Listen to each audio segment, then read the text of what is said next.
All right. So yeah, welcome everyone to the next webinar that we're hosting with Looker and one of our joint customers today, Echo.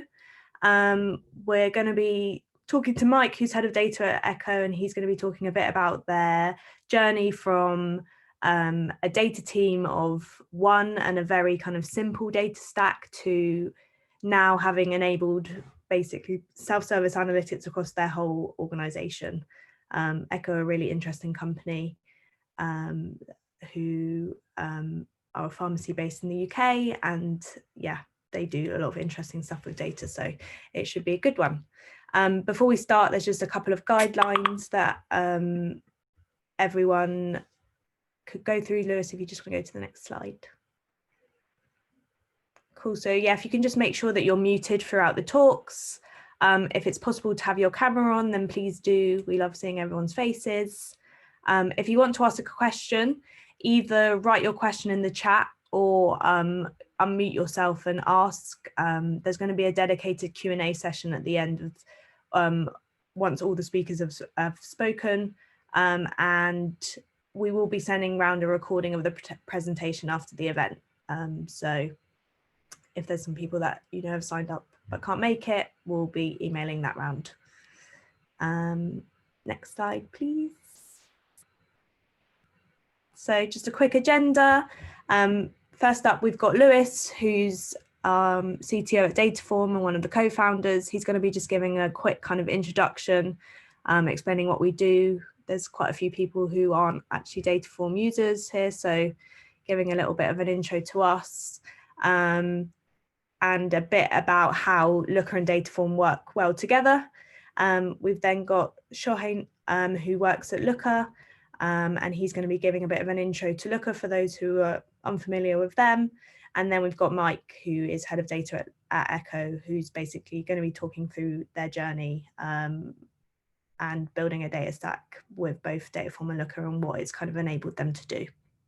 So yeah, we'll have a 10-minute kind of Q&A at the end. So if you have a question, feel free to pop it in the chat or save it up for the end, and we can ask all of the speakers any questions you have then. So yeah, I'll hand over to Lewis. Thank you, JC. Cool. Hi, everyone. I'm Lewis. As you said, I'm CTO and one of the co-founders of Dataform. I'm just going to give a quick overview of Dataform and a bit of history about the product and the company.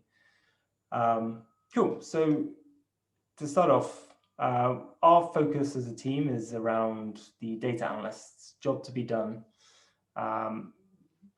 We do also have a lot of users who are data engineers, maybe software engineers, data scientists. That kind of data analyst workflow is a key part of our primary use case. And we want to empower analysts to manage the complete flow of data within cloud data warehouses. Dataform is a product and as a service. We're processing over 200,000 dataset updates every day on behalf of our customers. Some of them manage tens of models, some of them manage thousands of data models. Some of the driving forces behind Dataform and our motivations for creating it. There is a huge shift in the data industry towards SQL as the primary language for manipulating and transforming data. And this is a trend we've seen happening for a while, and it's only getting stronger. The scale and complexity of those transformations is getting more complex, and we're seeing the ability of cloud data warehouses to scale to a whole new level, which maybe before they can, and I'll talk a bit more about that in a second. And we're really interested in understanding how a data team, a team of maybe up to 20 or more people collaborate together and building tools that make them easy for them to collaborate effectively at that kind of scale. So to show you on one slide where Dataform fits in the stack, we call it the T in ELT. ELT is the new paradigm compared to ETL. So some of the drivers around that, I mentioned already, modern cloud data warehouses scale extremely well. BigQuery, Snowflake, and originally with Redshift, they allowed you to process huge amounts of data using just SQL. So it's better to have all of the data available if you need it in the warehouse, given that they can now handle this kind of scale. With the exception of maybe privacy and security in some situations, we generally advise get all of your data into your data warehouse or your data lake or lake house, whatever you want to call it, so that if you do find yourself needing to go back to raw sources, then you can do that. It also simplifies management significantly. So it's much easier to manage SQL pipelines in your warehouse than writing your own maybe Spark or Dataflow pipelines, having to write Python and Java or Scala to do that, which is perhaps the kind of technology and approach you would choose a few years ago. So to introduce Dataform as a product, as I said already, Dataform, our primary users are often data analysts, but we do support the data managers, leaders, and data engineers within that data team as well.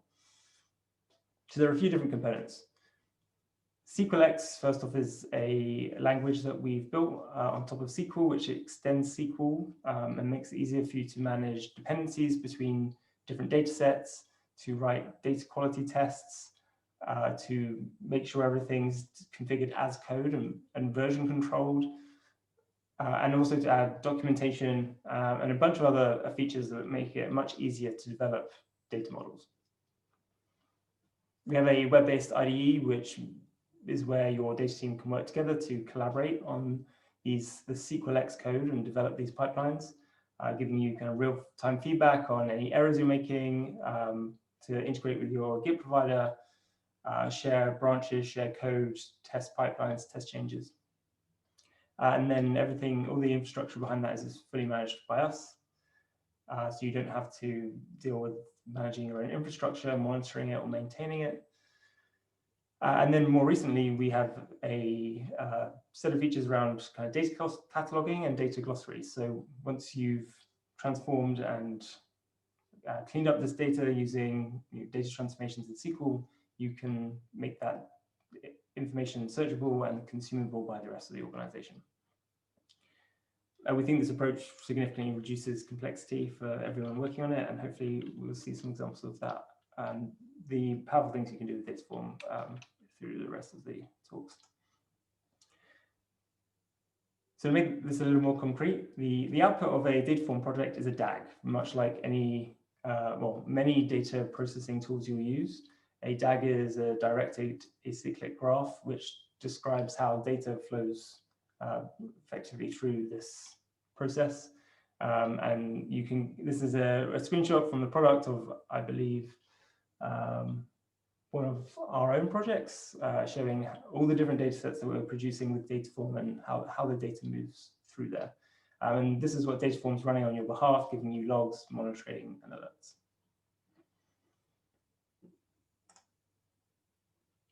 Cool, so to put this in the context of Looker, a lot of our customers use Dataform and Looker together, and Echo is one of them. They're a great complement. I think it would be fair for us to say that there's a lot about the products that are similar, and there are some things that they have in common. So for example, making everything configured as code and version controlled is a pretty important part of both Looker and Dataform, which allows you to collaborate and scale that development. Dataform's maybe focused a bit more on the kind of data transformation side, cleaning up data models, which would then be fed into Looker, where you can define the relationships between different tables and views, and maybe give you a little more power than you get out of the box with some of Looker's features, such as PDTs. And then Dataform's adding a few things like scheduling, pushing cataloging and metadata back to the warehouse, and maybe some more advanced use cases. Cool. So very finally, I'm just going to mention one thing that a little peek into our kind of roadmap. So one feature we've been working on hard, which we've launched in the last few weeks for both Snowflake and BigQuery customers, is our run caching. And this is a pretty big change, which has taken us a long time to ship, and we're really excited about it. The goal with run caching is to reduce your end-to-end data latency and save costs by making sure that we only rebuild data sets when we need to. And we do this by monitoring the input sources for changes and only processing downstream updates if the input dependencies have changed or the definitions have changed. We're rolling out a number of features around this over the next few months, which should make it even easier to manage the cost and improve performance and observability of these pipelines. Cool. With that, I'll hand over to Shohei, who's going to talk a little bit about Looker. Fantastic. I will go ahead and share my screen if, there we go. All right, well, thanks everyone for joining. I know it's late over where you all are. It's a little early on my side, so we'll get through this together. And, Lewis mentioned a little bit about kind of a, I guess, historical context as to why Dataform has a different approach and why what Dataform does is new, novel, and important. And I wanted to add another key piece of background to what Lewis mentioned, and that's kind of an obvious statement to make, but data technology has changed tremendously. I'll start there, very broad statement. It's obviously true over the last 20 years when you think about the data warehousing technology of the 1990s. But even over the last 5 to 10 years with Redshift, BigQuery, Snowflake, and other data lake technologies as well, it's certainly true. And I'm sure a lot of you have experienced the tremendous change that has taken place. So it used to be that databases were really expensive, they were slow, probably lived in your data center, couldn't hold too much data, at least compared to what we expect today. And those facts define the way the businesses, big and small, use data. But fortunately, that's not true at all anymore, right? Databases today are incredibly fast. They're relatively cheap compared to those older, clunkier data warehouses. And lots of them already live in the cloud by default. And that means that those old constraints no longer apply. The only issue is that even though these databases have evolved, analytics tools, the tools that we use to access and make sense of that data, have not. And by and large, I would say they're still based on the assumption of slow, expensive databases, and that prevents companies from getting the value they want from their data. And what we've seen over and over when we talk to our customers is that this causes one or two or both of these problems. And one thing we see all the time is a terrible bottleneck, kind of illustrated on the left-hand side here. There's only maybe one team or sometimes just one person. And if you talk to a 20-person startup, it's often the CTO, right, that can access the data. So every question has to go through these folks, and everyone, every time they need data or they have some quick request, it'll take 10 minutes. Can you do this for me? Whatever it might be, you have to get in line and ask these people to get the data for you. And it's terribly frustrating for the people in line, the folks like sales folks, marketing analysts who need the data right there and then. But it's also frankly frustrating for the analysts who are often engineers, chief architects, CTOs, because they have better things to do than write the same SQL over and over again. What ends up happening is that people stand in line once, twice, and by the third time, they're sick of waiting. So they just go make the decisions they have to make without this data. Now, the other thing that happens, usually because people get fed up with this bottleneck, is what we call data chaos. And this is caused usually in environments or organizations that use, quote, self-service analytics tools or desktop analytics tools. What ends up happening is that people start to slice off the data that's most relevant to them, whatever they can get their hands on, like downloading finance data, some CSVs here, getting some marketing data there, asking for some slice of Excel from some other person and putting it all together.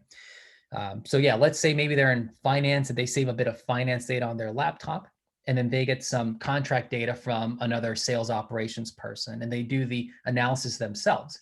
And it seems better because at least they're not waiting in line and everything seems fine until they get in a meeting with someone from another department, and that other person has a completely different view on the data and the analysis results that you created. And then the whole meeting, instead of deciding what strategy to implement or if your gross margins are up or down, you're now spending a lot of time trying to debug these analyses to figure out who has the actual right answer. And often no one has the right answer because no one knows if they're looking at the right data in the first place. And obviously you want to have the best of both worlds without creating yet another problem, right? You want all the trustworthiness that comes with everyone using standardized definitions of your business metrics, or in other words, going to that one expert who can just give you all the information consistently and reliably throughout the organization. But obviously without losing the ability for people to self-serve, to answer their own questions with data. Because fundamentally it'd be great if you could enable everyone in the organization to make better decisions with that data. And unfortunately, that's only going to happen if everyone can ask questions of that data and get reliable, correct, and consistent answers without actually waiting for someone to do that work for you. Again, the problem is that companies using older tools simply just can't find that middle ground. Fortunately, Looker has been able to solve these issues in the past 8 years or so that we've been around. And we have a great ecosystem of customers and partners to show for what we've built. And though we started in what's known as the venture-backed tech space with food delivery services and media startups back in the day, we have customers in regulation-heavy industries like financial services and healthcare, leveraging what Looker has created, from small departmental use cases to org-wide and even externally facing data use cases.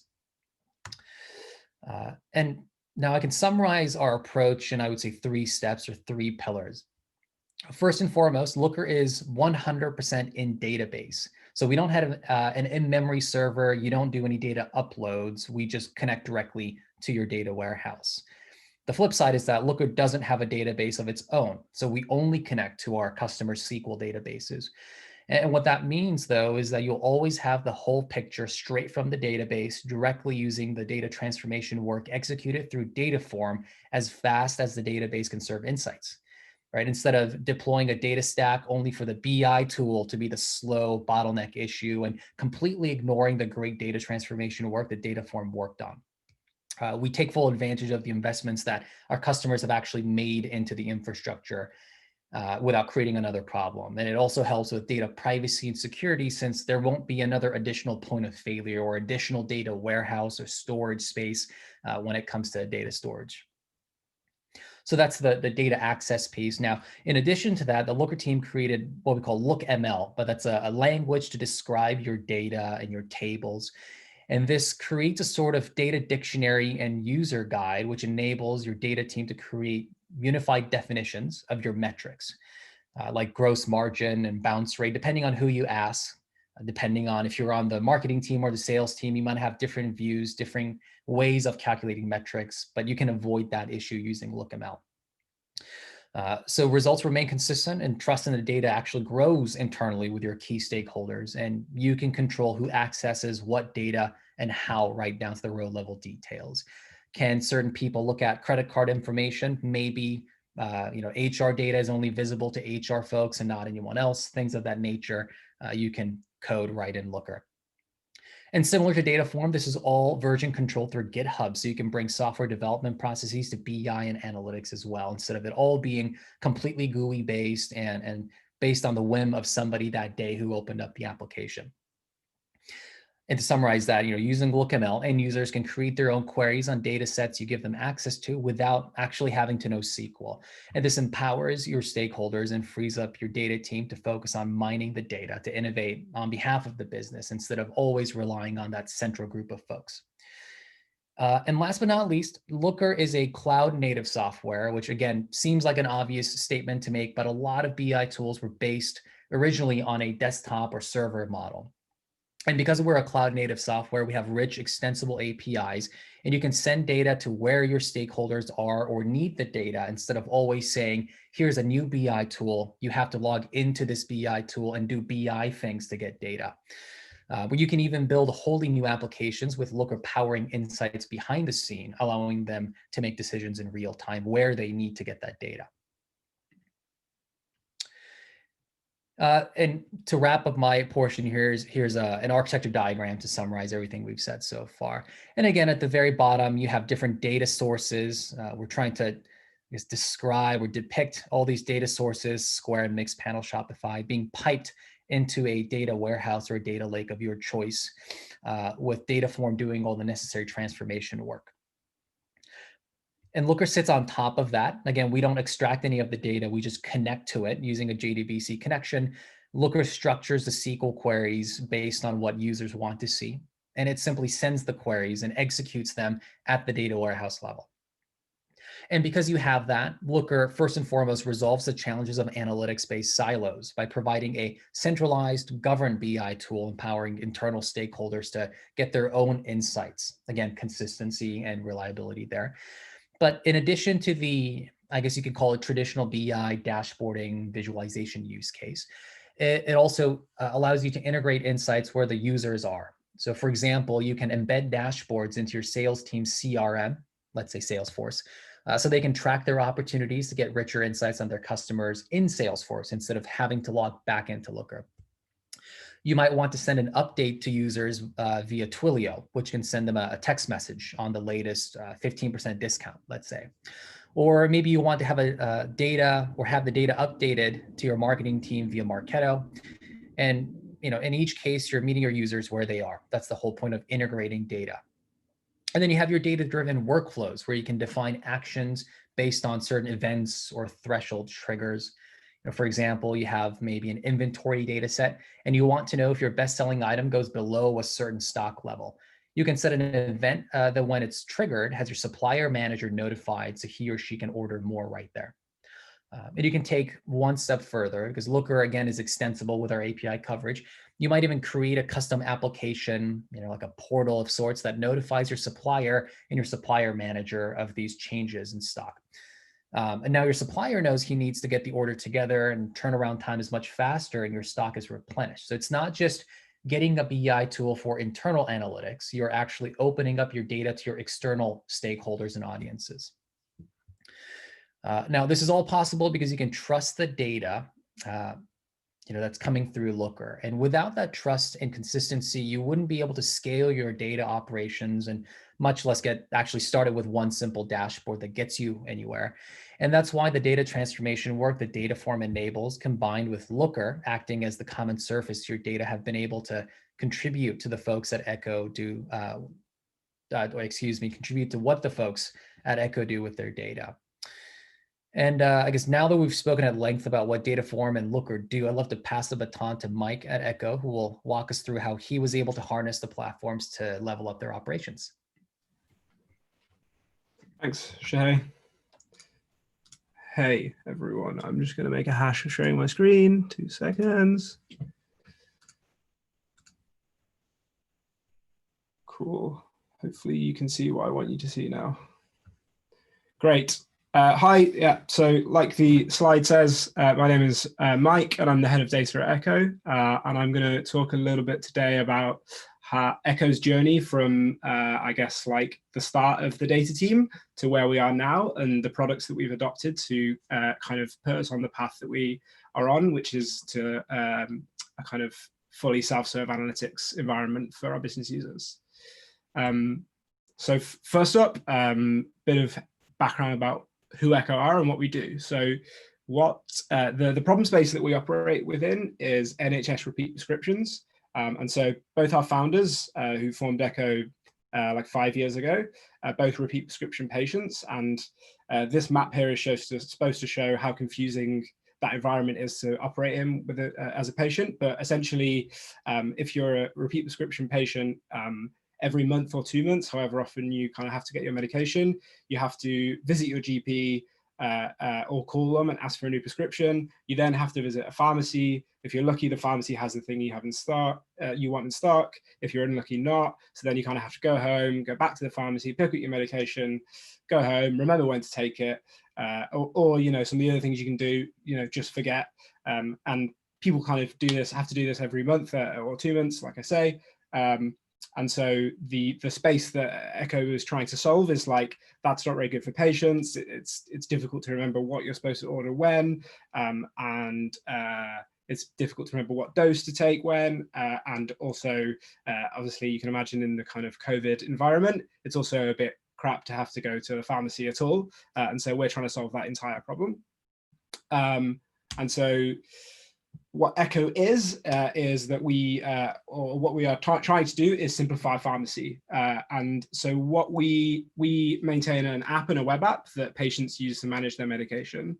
And so when they sign up, they kind of tell us which medications they take and how many they currently have left. We remind them to take their dose whenever they need to take it. And when they get to a certain amount of medication left, we say, hey, looks like it's time to reorder, and ask them to press one button.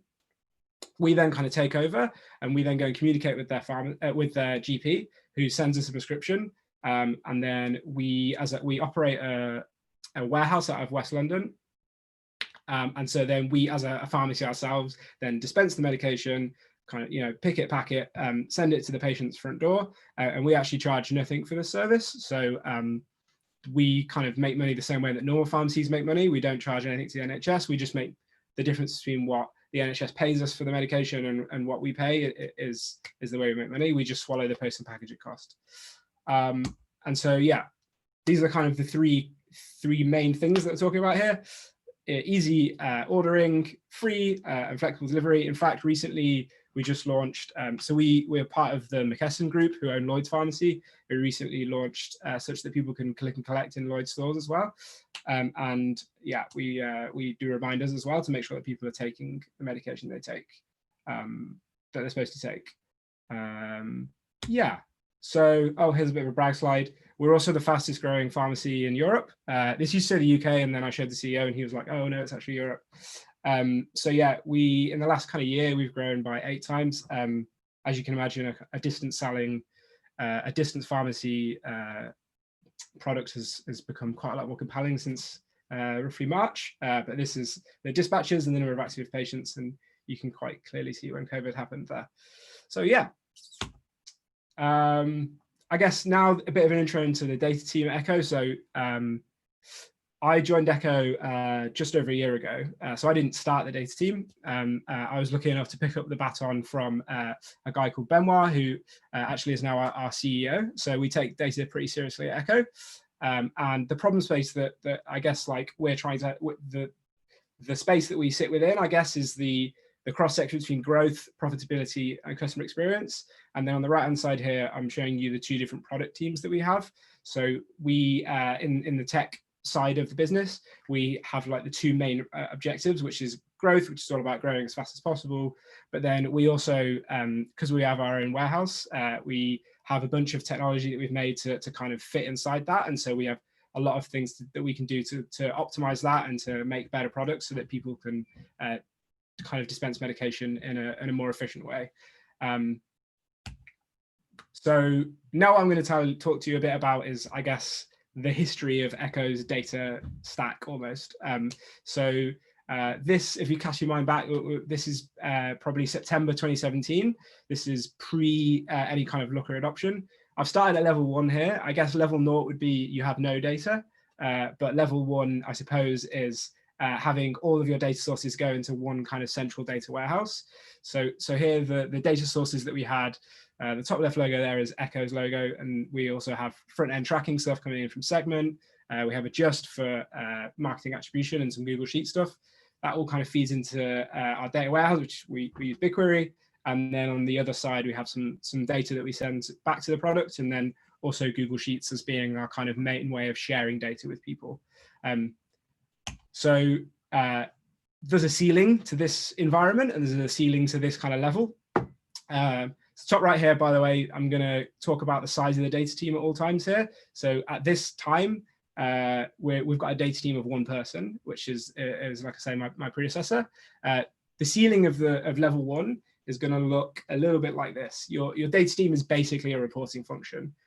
There exists no such thing as like self-serve data. Much like Shahey said earlier, there is 1 person who is able to give data to people, and they are very much a bottleneck. And as fast as they can work is as fast as data can be kind of consumed. There is also kind of no automation here. So every time that you want a new kind of view on, let's say for us, like the number of patients that we've got, someone's going to have to press a query to like run a query, or maybe they're going to have to run some app script in Sheets or something horrible like that. In fact, when I was doing my kind of slides for this, I was talking to Benoit, about this particular time in his life. And he was saying this was when we were going through Series A. And he says that all he really remembers from that time is essentially consistently refreshing Google Sheets dashboards because people constantly wanted to do their due diligence and they wanted the latest numbers. And he says that this was a pretty dark time. He told me about this dashboard, which unfortunately I couldn't find, that he maintained in Google Sheets that was just like a bunch of charts next to each other. But at that time, you couldn't make the borders of the charts like white. So he had loads of like little white strips on top of all of his dashboard bits. And he said it was particularly awful. And yeah, I guess like one other thing to mention is there's no real transparency for business users at this stage as well. They kind of say they have a question. And then at some point, when the analyst gets around to it, there is an answer to that question. But exactly what the process goes behind getting that is actually very difficult for people to engage with. So this is what the ceiling of level 1 looks like. And so we identified, okay, we need to kind of level up here. What is the solution? And beautifully, Shahey kind of teed me up for this, but Looker was the solution that we found to this. So here's what level 2 looks like for us. Roughly speaking, it's just a new destination on this chart. So now instead of pointing kind of Google Sheets at the data warehouse, we can point Looker at it, and we've got access to all the tables that we already have made. And this is kind of the effect that has effectively is that in the first slide I showed you, the data team was directly between the organization and data, but that's not the case anymore. So now that we've got Looker, a bunch of questions that are kind of easy and well mapped out, we can teach business users how to go fishing themselves for those particular answers, and we can just send them straight to Looker and they can make their own charts and dashboards, and they're super nice. We also, because Looker is just running queries straight from BigQuery, every time someone presses refresh on their Looker, or every time someone opens up a new dashboard, it's just refresh for them. And so we don't have to worry about this refreshing and like constant need for refreshing. And another thing that happens here is because the analyst gets a bunch of time back, you can start to think about answers to kind of more complicated questions. So no longer should the question really be, how many patients do we have? Maybe the question can be, what does the flow of orders look like in our warehouse? And like, how does that change over time? And like kind of a bit more interesting and kind of deep questions that can produce some slightly more interesting and actionable insights on the other side. And Looker enables kind of very rapid prototyping of this data modeling by using PDTs inside LookML. And this was definitely like how we learned to kind of dip our toe into that particular water. And something else that I've not written here is that the kind of scheduling and subscriptions that we can make with Looker meant that we could do a bunch of things that used to be quite difficult really easily. For example, we obviously have a Trustpilot account and we want people to give us reviews on that. And we kind of send emails to patients to say, hey, could you give us a review on Trustpilot? And in the past, like setting that up in an automated way without just sending it to everyone and risking having some people who didn't have a great experience give us a review was actually quite difficult. But with Looker, we've got some predefined metrics. We say every Monday, just like fire a list of patient IDs to an email provider, and that will send the emails for us straight away. Like that's a really easy thing, and that probably takes like 5 minutes to set up in Looker of what used to take someone kind of a couple of hours to do every week. And so yeah, I didn't mention that, but that's also really awesome, and we definitely use subscriptions a bunch for things of that kind of nature. Unfortunately, there is a ceiling to level 2. So I think something quite important, your data team's probably going to go from being one person to some people. So for us, that was actually 2. And the things that start to happen at the ceiling of level 2 are, first of all, your kind of appetite for complicated PDTs leads you down a reasonably difficult path where there's lots of complexity happening in many different places, and the same thing being written in different PDTs in different places.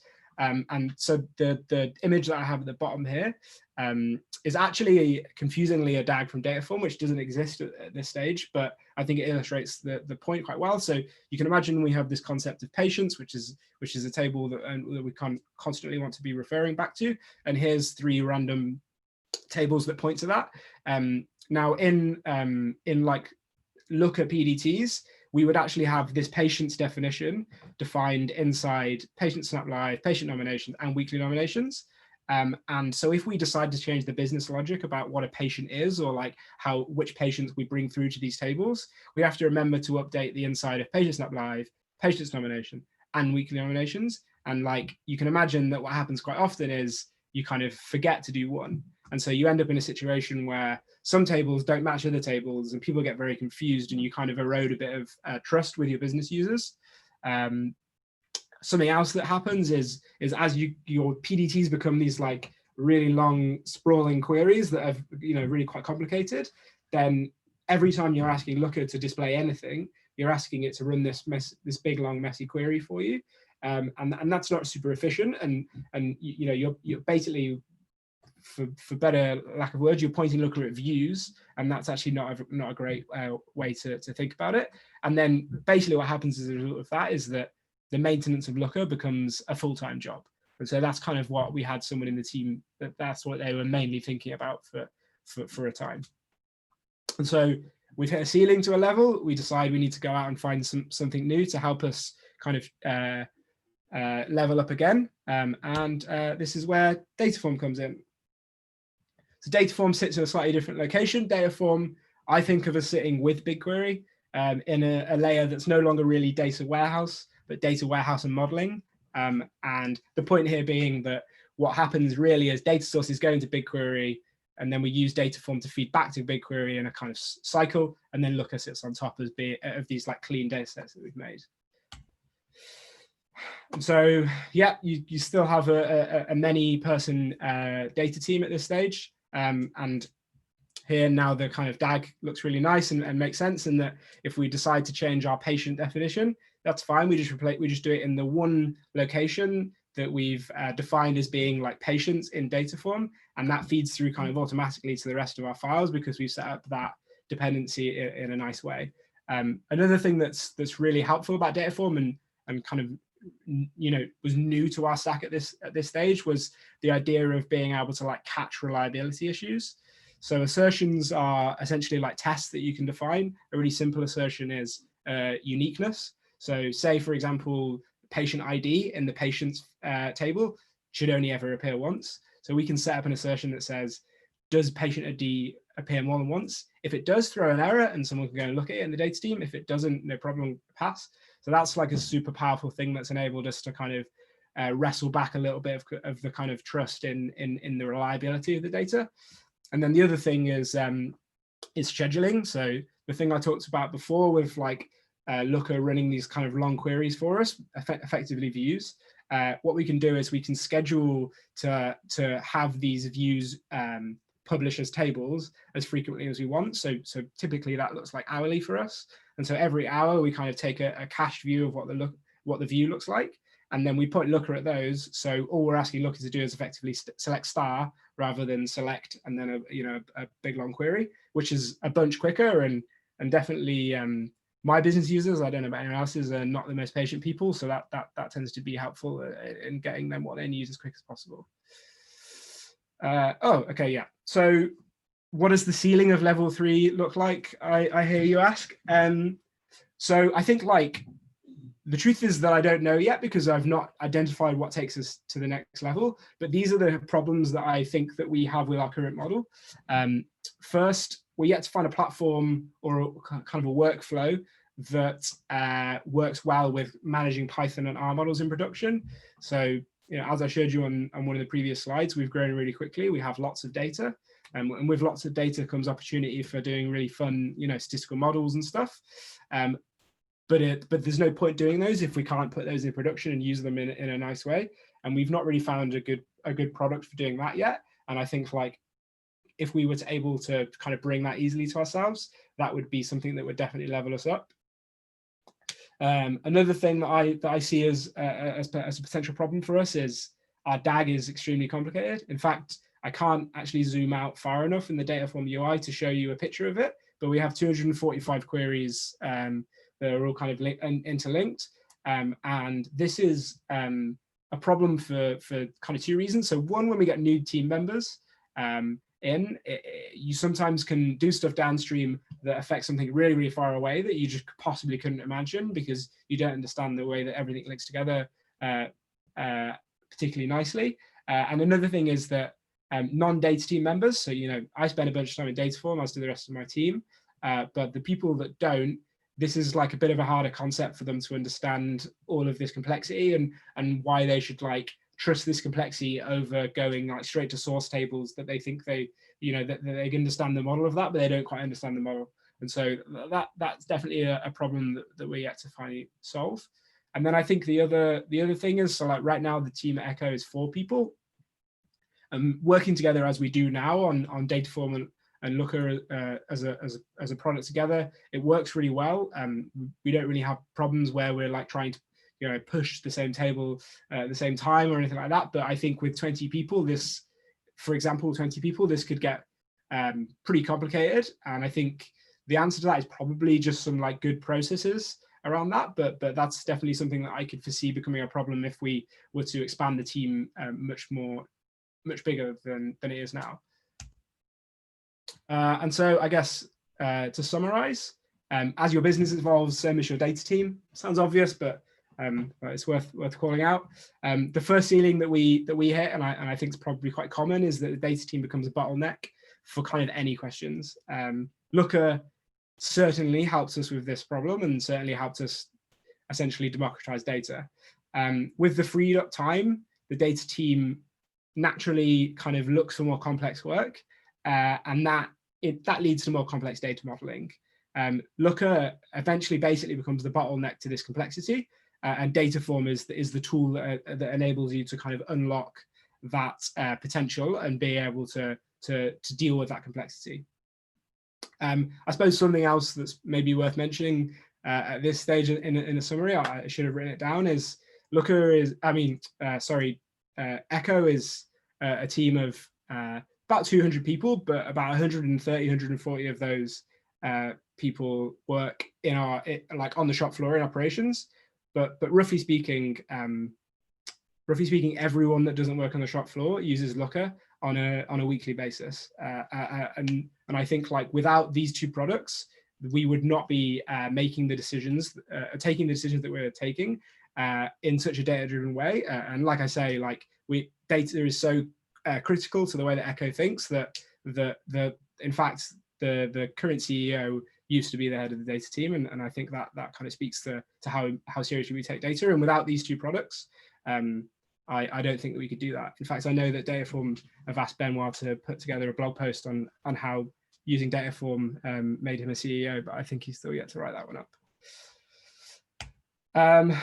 So yeah, that's me. Oh, I guess the last thing to mention is we are actually hiring at Echo right now. So feel free to email me on that email below. And yeah, I'm happy to take any questions that anyone might have at this stage.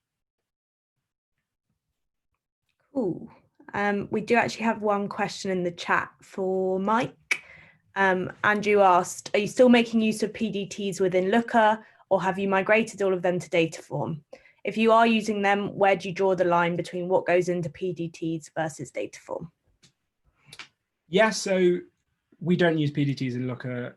We try and avoid it basically where possible now. And the reason being that the complexity is best handled in Dataform and is kind of best explored in Dataform, and the lack of being able to or as easily create kind of good dependencies is the thing that I would never want to do again. Like I think having all the complexity in one place is probably the right thing to do. We do kind of join tables together in our LookML models or whatever, but the kind of any kind of computation, I suppose, it should really be happening in Dataform, in my opinion. What was the process like of moving them across?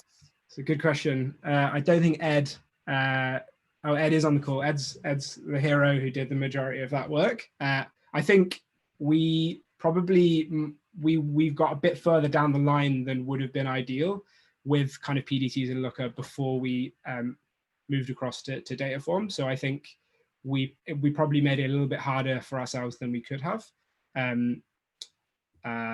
But I think the process of like moving stuff into Dataform was not so bad. I think the process, we then kind of at the same time decided to completely refactor our Looker instance to point it at these new Dataform tables. I think that was the bit that was a little bit harder, and like making sure that dashboards carried on working in the way that we wanted to and that kind of thing.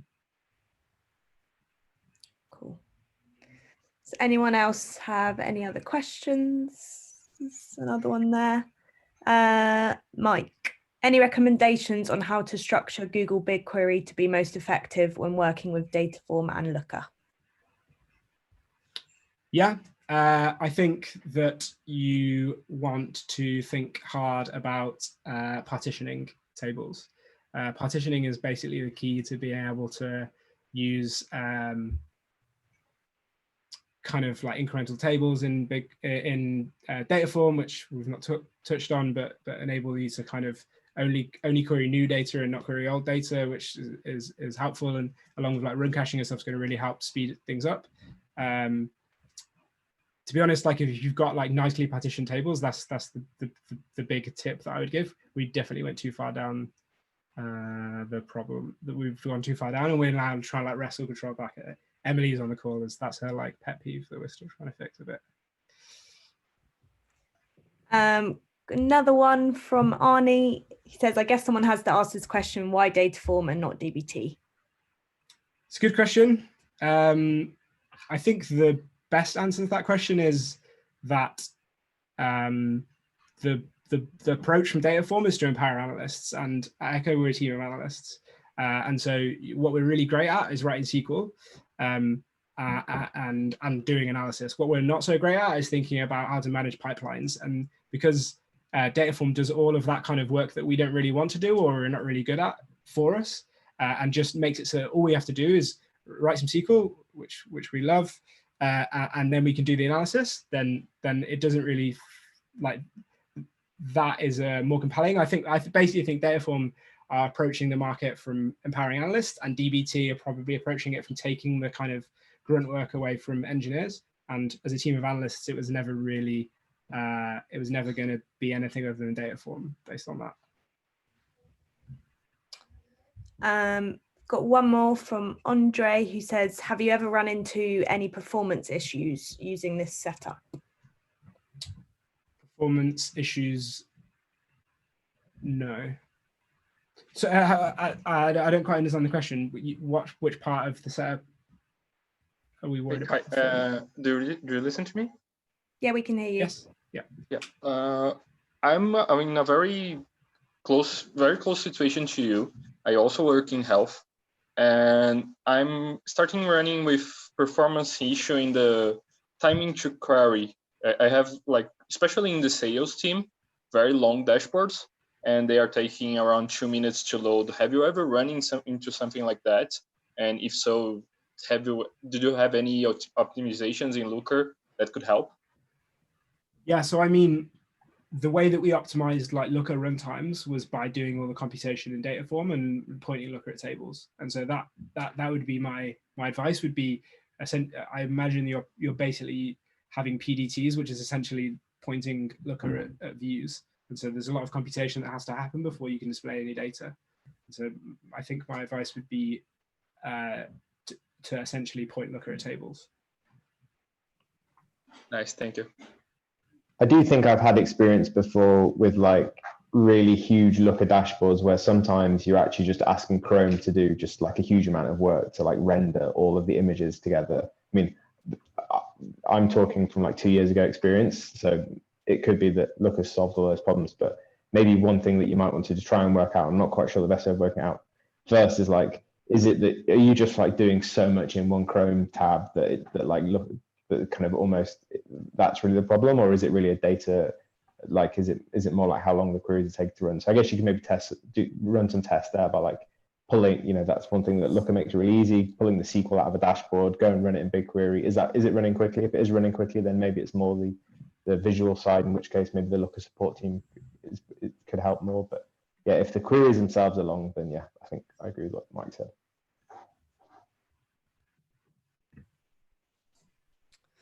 We've got One more question. Have you found any pushback from analysts with regard to using table references in Dataform versus switching to full table names when using the BigQuery UI? So I think Dataform makes this quite easy. So you can grab like a compiled query from the tab on the right, if you're familiar. So that makes it quite easy to kind of, if you want to go and do some development inside BigQuery UI, you can just grab from there. I know that Dataform are also concentrating on trying to make it nice to develop just straight inside the Dataform UI as well. But yeah, if you do want to go to BigQuery, it's actually quite easy to just grab the compiled query, I find. And I think that's roughly familiar with the rest, roughly the same as the rest of the team. Dan, do you have anything to add on that? No, I don't think so. I mean, it definitely takes some getting used to, and I think probably like similar in a way to like LookML. There are lots of positives to adopting a templating language, but obviously like LookML is only understood in the context of Looker, and sometimes when you're writing PDTs, if I remember rightly, there is also some templating in the SQL, and so that means you can't necessarily always just copy paste it into like any SQL window without making a few tweaks. I think Dataform's the same. I think, yeah, like Mike said, we try and do some things in Dataform, and I think Looker similarly to make it reasonably easy to transport your code between different environments. But this is probably one of those things where it's a little bit of a bump for people new to Dataform or LookML to get over that, like getting used to the syntax. And one thing that I think Looker does really nicely is on the right-hand side of every window, there's like a syntax reference just like right there, and you've always got like just the right bit of syntax for the code block that your cursor's in. Hopefully one day Dataform can have something as like nicely implemented as that. Yeah, I mean, it takes some getting used to remember if the curly bracket or the square or the round bracket comes first in the ref or whatever, but I think pretty quickly that becomes kind of second nature, in the same way that you learn all of your functions inside BigQuery or whatever. They kind of become second nature too. Cool. Has anyone got any other questions for Mike, Dan, or Shohei? I have a question. So hey, Mike, thanks for the talk. It's pretty great. I mean, I'm not sure if you've seen Kaki, our head of data live up, shared something similar to your talk in Medium. And we are at the same stage level-wise. We're also using the same stack, BigQuery for warehouse, and Dataform for transformations, and Looker for visualization. But we are at the ceiling that you're mentioning. Actually, I mean, I'm not sure if it's actually a ceiling. We do have 20 people working and upwards of 800 queries in Dataform. We do have a preference for keeping queries like atomic.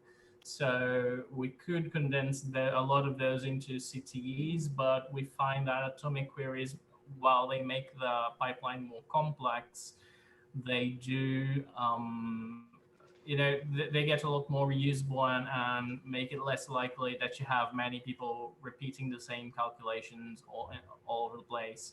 So we're not having trouble with the Dataform side of things, which is not the same for Looker. At Looker, we are struggling a little bit to keep content validator under control. I mean, I just did a cleanup and we had like over 1,000 errors. I managed to bring that down to like 180, but I find it very limiting in the sense that I don't know, if I am to do, I'm the only data engineer at the team. If I am to do a cleanup on Looker for everybody, rather than just clean up after myself, because I don't have much there. What I find is that it's hard to see which errors are generated by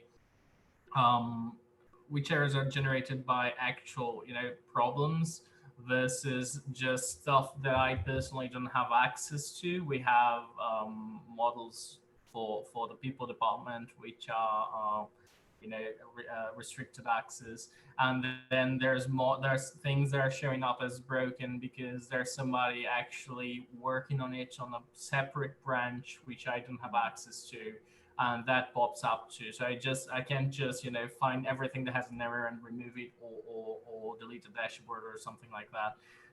Do you have any insight on how to keep that under control in a more sane and less manual way, preferably?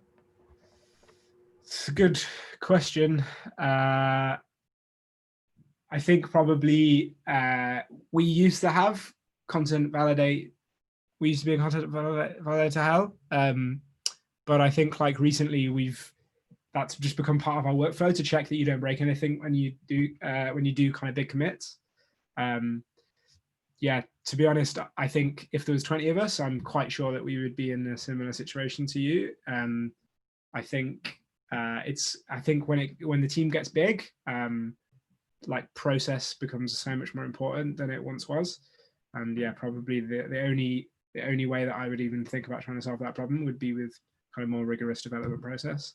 But yeah, there's at least 2 people from my team on this call that would hate to hear that you have 1,000 content validator errors.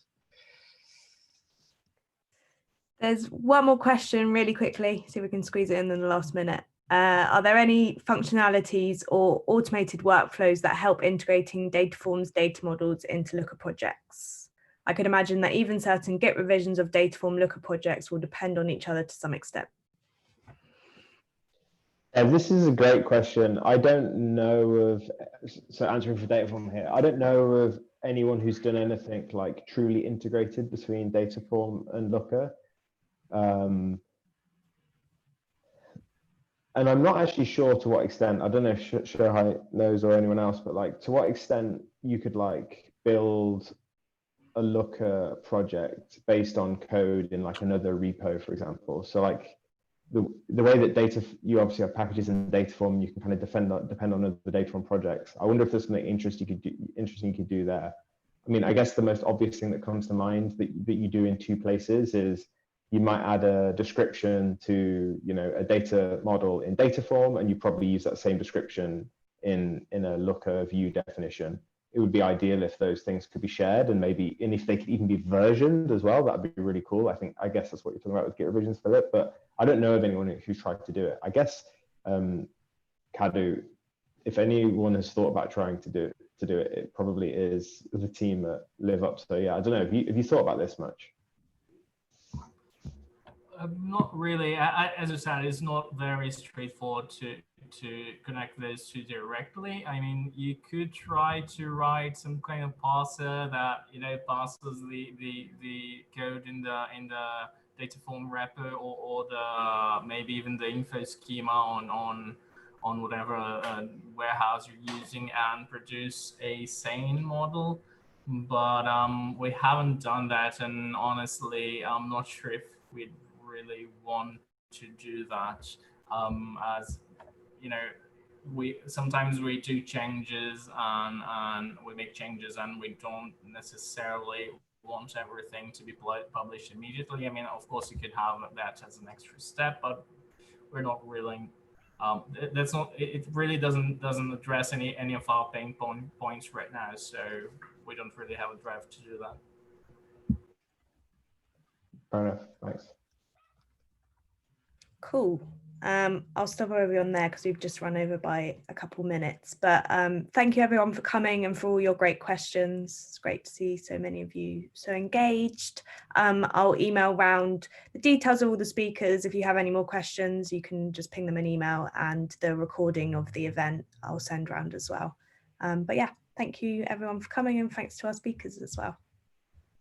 Thanks everyone. Thanks. Yeah. Cheers. Thank you. Bye.